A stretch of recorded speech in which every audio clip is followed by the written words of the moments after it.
Hello dear students, today we are going to discuss class 10th SST Unit 4 Economics Chapter 1 Development. Okay students, in last video I have taught you about the modern view of economic development. उसका आज हम पढ़ेंगे third topic. उससे पहले let me tell you about the poverty line. What is the poverty line? गरीबी क्या होती है, गरीबी रेखा क्या होती है? What is poverty line? It is a line drawn to identify those who do not have enough of food, clothing and shelter. गरीबी रेखा के नीचे वे लोग आते हैं जिनके पास पर्याप्त भोजन नहीं होता, पर्याप्त खाना नहीं होता और पर्याप्त रहने का साधन नहीं होता. In the year 2004-05 22% of India's population was living below poverty line. सन 2004-05 में 22% इंडिया की पॉपुलेशन गरीबी रेखा से नीचे जीती थी, गरीबी रेखा से नीचे जी रही थी, गरीबी रेखा से नीचे थी. इन 1973 and 74 this percentage was above 50. और 1973 और 74 में गरीबी रेखा का परसेंटेज 50 से ऊपर था. अर्थात गरीबी रेखा में वो लोग आते हैं जिनके पास ना तो पर्याप्त भोजन होता है खाने के लिए, ना पहनने के लिए पर्याप्त कपड़े होते हैं और ना ही उनके लिए कोई आसरा होता है, रहने के लिए कोई सही मकान होता है. ऐसे लोग गरीबी रेखा से नीचे आते हैं. इसकी अगर परसेंटेज की बात करें तो सन 2004 और 5 में 22% लोग इंडिया की गरीबी रेखा से नीचे जी रहे थे. लेकिन 1973 और 1974 में गरीबी रेखा से नीचे जीने वाले लोगों की संख्या 50% से भी ज़्यादा थी. तो के students, improvement in health facilities. भी डेवलपमेंट, हम आधुनिक दृष्टिकोण से डेवलपमेंट के बारे में बात कर रहे हैं कि इकोनॉमिक डेवलपमेंट क्या होता है, उसके क्या बेनिफिट्स होते हैं. तो इम्प्रूवमेंट इन हेल्थ फैसिलिटीज़, अगर हमारी इनकम में डेवलपमेंट है तो वो इम्प्रूवमेंट करेगा. हमारे इम्प्रूवमेंट इन हेल्थ फैसिलिटीज़, वो हमारी हेल्थ जो फैसिलिटीज़ हैं उनको इम्प्रूवमेंट करेगा. Nowadays development implies improvement in the basic health facilities, reduction in infant mortality rate, control over infection disease, increase in life expectancy etc. All these factors indicate improvement in the quality of life and standard of life living. Standard of living. Improvement in health facilities. स्वास्थ्य जो सुविधा है उनमें सुधार. Nowadays आजकल development का अर्थ है कि improvement in basic health facilities. ये जो हमारी बेसिक हेल्थ फैसिलिटीज़ हैं उनमें सुधार करना. Reduction in infant mortality rate, reduction मतलब कमी करना इन infant mortality rate. Infant mortality rate का मतलब होता है नवजात बच्चों की जो मृत्यु दर होती है उसमें कमी लाना.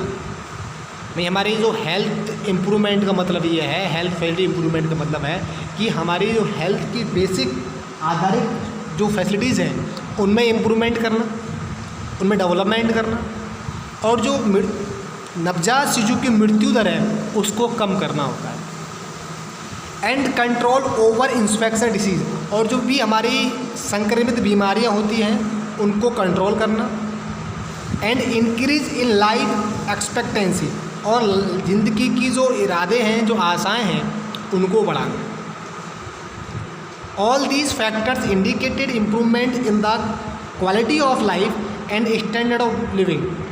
ये सभी जो फैक्टर होते हैं इंडिकेट इम्प्रूवमेंट की ओर संकेत करते हैं in the quality of life, जीवन की जो गुणवत्ता होती है और जीने का जो स्टैंडर्ड होता है उसमें जाके इम्प्रूवमेंट करते हैं, भाई हेल्थ इम्प्रूवमेंट का मतलब है कि हमारी जो भी ज़िंदगी की गुणवत्ता है और जीने का जो स्टैंडर्ड है उसमें इम्प्रूवमेंट करते हैं। Number 4, better education facilities. Education facilities को ज़्यादा अच्छा करना, बेटर करना। Nowadays development also implies improvement in educational facilities in the economy. आजकल डेवलपमेंट का अर्थ ये भी है कि एजुकेशन की जो जितनी भी इकोनॉमिक फैसिलिटीज़ हैं उनमें इम्प्रूवमेंट करना। Education help people to grow into better citizen and it improve the skill of a person. Education लोगों को एक अच्छा सिटीजन बनाने में मदद करती है और उनकी जो स्किल हैं, जो उनकी क्वालिटीज़ हैं, उनको इम्प्रूवमेंट करती है। Increase the literacy rate for both male and female and improvement in the gross enrolment ratio are the indicator of improvement in the educational facilities. और एजुकेशनल फैसिलिटीज़ को बेटर बनाने के लिए इकोनॉमिक डेवलपमेंट क्या करती है कि जो हमारी सार्थकता है उसमें इम्प्रूवमेंट करती है, उसको बढ़ाती है।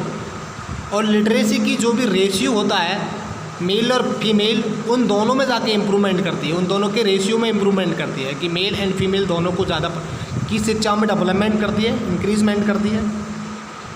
और जितने भी एजुकेशनल फैसिलिटीज़ के इम्प्रूवमेंट करने वाले फैक्टर्स होते हैं उन सभी में इंक्रीजमेंट करती है, डेवलपमेंट करती है। यही इकोनॉमिक डेवलपमेंट का बेनिफिट है इन एजुकेशनल फैसिलिटीज़।